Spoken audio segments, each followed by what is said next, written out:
Hello friends, السلام علیکم۔ بسم اللہ الرحمن الرحیم۔ خواتین کے اعتکاف کے فضائل اور چند اہم مسائل۔ حضرت عبداللہ بن عباس رضی اللہ عنہ سے روایت ہے کہ رسول اللہ صلی اللہ علیہ وسلم نے فرمایا، جو شخص اللہ کی رضا کے لیے ایک دن اعتکاف کرتا ہے تو اللہ تعالیٰ اس کے اور جہنم کے درمیان 3 خندقوں کو آڑ بنا دیں گے۔ ایک خندق کی مسافت آسمان و زمین کے درمیانی مسافت سے بھی زیادہ چوڑی ہے۔ سبحان اللہ۔ ایک دن نفلی اعتکاف کی یہ فضیلت ہے تو رمضان المبارک کے آخری عشرے کی سنت اعتکاف کی کیا فضیلت ہوگی۔ خوش قسمت ہیں وہ لوگ جو رمضان کی مبارک گھڑیوں میں اعتکاف کرتے ہیں اور مذکورہ فضیلت کے مستحق قرار پاتے ہیں۔ حضرت عبداللہ بن عباس رضی اللہ عنہ سے روایت ہے کہ رسول اللہ صلی اللہ علیہ وسلم نے فرمایا، اعتکاف کرنے والا گناہوں سے محفوظ رہتا ہے اور اس کی تمام نیکیاں اسی طرح لکھی جاتی رہتی ہیں جیسے وہ ان کو خود کرتا رہا ہو۔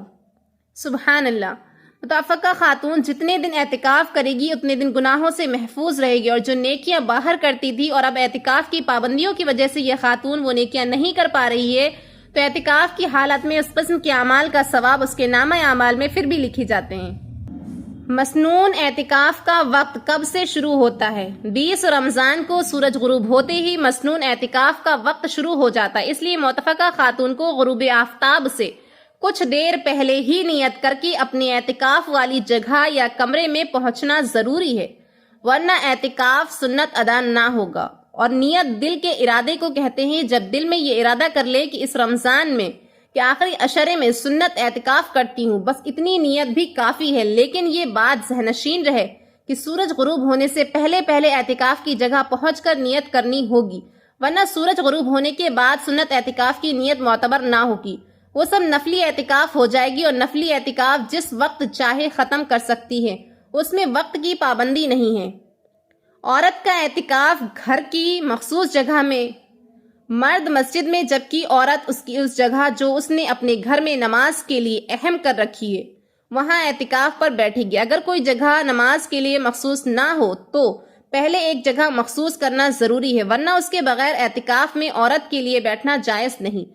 اگر پورا کمرہ اعتکاف کے لیے مخصوص ہے تو اس میں اعتکاف درست ہے، اور اگر کمرہ اعتکاف کے لیے مخصوص نہیں ہے تو پہلے پورے کمرے کو اعتکاف کے لیے مخصوص کریں، تب اس میں اعتکاف درست ہوگا۔ پھر اسی کمرے کے اندر پردہ لگا کر اس جگہ میں عبادت کرنا بھی درست ہے۔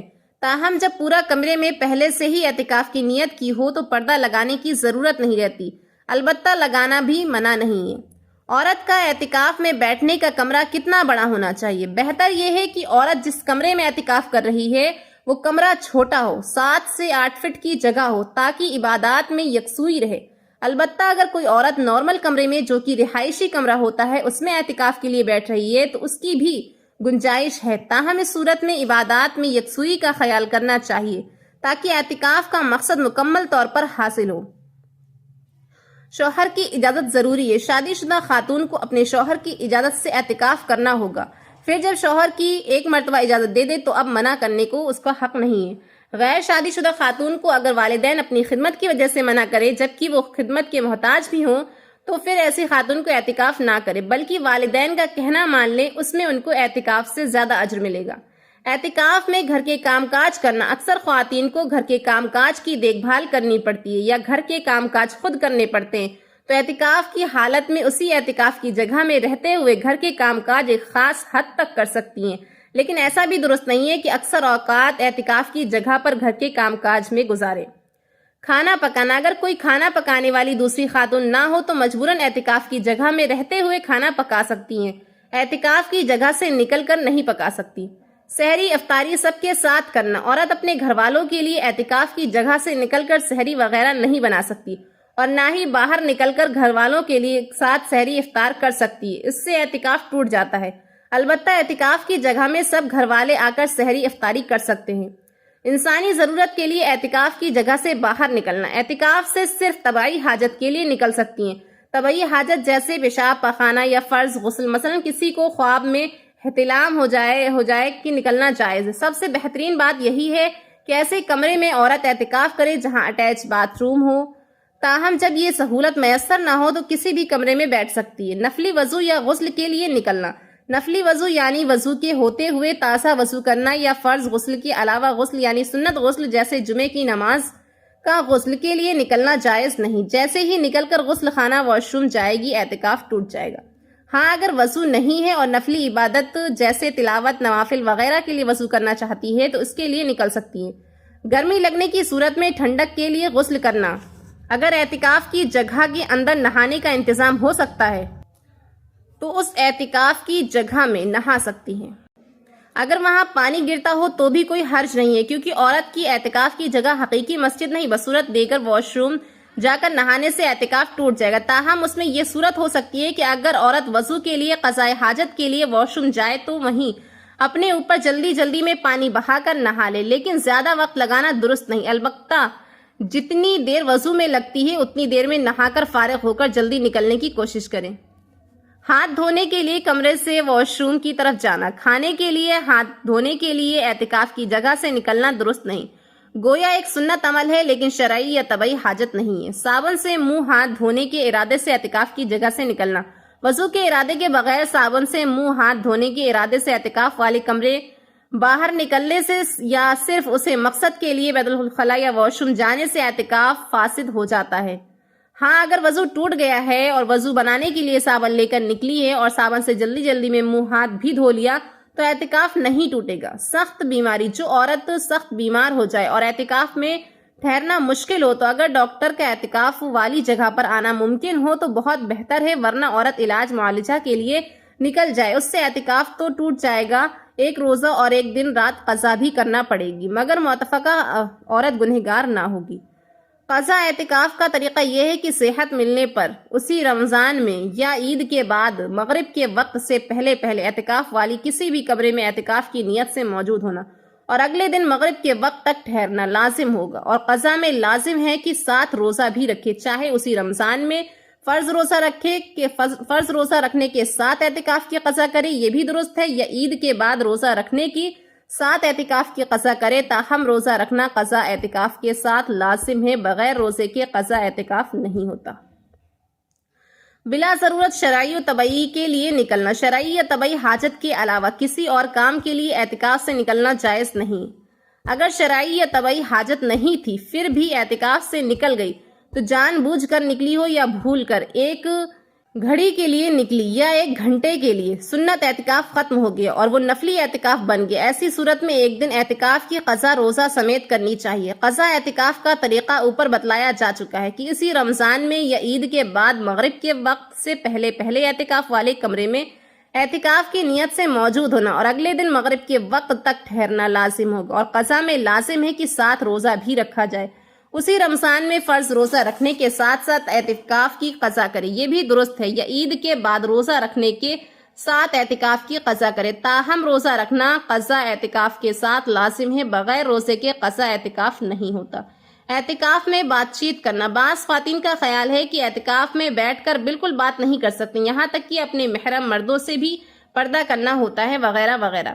یاد رہے شریعت میں اس کی کوئی اصل نہیں ہے۔ ہاں بلا ضرورت باتیں کرنا اچھا نہیں، لیکن اعتکاف نہ تو بالکل چپ کا روزہ ہوتا ہے اور نہ ہی محرم سے پردہ، لہٰذا ضروری بات چیت کر سکتی ہیں، کوئی محرم مرد یا کوئی عورت ان کے پاس آئے تو ان سے مل بھی سکتی ہے۔ اعتکاف میں حیض و استحاضہ۔ اگر عورت حال استحاضہ میں ہو تو اعتکاف کر سکتی ہے، البتہ حالت حیض و نفاس میں اعتکاف درست نہیں، کیونکہ حیض و نفاس سے پاک ہونا ہر طرح کے اعتکاف کے لیے لازم ہے، اور اگر دوران اعتکاف حیض یا نفاس شروع ہو گیا تو اس کا اعتکاف ٹوٹ جائے گا، اور پاک ہونے کے بعد اعتکاف کی قضا لازم ہوگی۔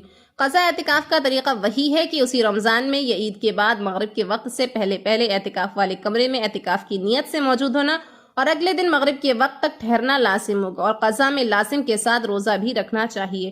اسی رمضان میں فرض روزہ رکھنے کے ساتھ اعتکاف کی قضا کرے، یہ بھی درست ہے، یا عید کے بعد روزہ رکھنے کے ساتھ اعتکاف کی قضا کرے، تاہم روزہ رکھنا قضا اعتکاف کے ساتھ ہے، لازم ہے، بغیر روزے کے قضا اعتکاف نہیں ہوتا۔ حیض روکنے والی دوائی استعمال کرنا۔ عورت کے لیے اعتکاف کے دنوں میں حیض روکنے والی دوا استعمال کرنا جائز ہے، تاہم بہتر نہیں ہے۔ اگر لازمی طور پر دوا استعمال کرنے کا ارادہ ہو تو دوا ڈاکٹر کی تجویز کے بعد استعمال کرے، تاکہ کہیں صحت پر برا اثر نہ پڑے۔ اگر صحت پر برا اثر پڑتا ہو تو دوائی استعمال نہ کرنا ہی بہتر ہوگا۔ بلا ضرورت موبائل فون کا استعمال کرنا۔ اعتکاف میں بلا ضرورت موبائل فون کا استعمال مناسب نہیں، لہٰذا اس سے احتراز کریں۔ کرنا چاہیے، تاہم وقت دیکھنے کے لیے یا خاص دینی لٹریچر، بیانات سننا یا دینی مسائل موبائل میں پڑھنے کے لیے استعمال کرنے میں کوئی حرج نہیں، تاہم پھر بھی کثرت استعمال سے اجتناب بہتر ہے۔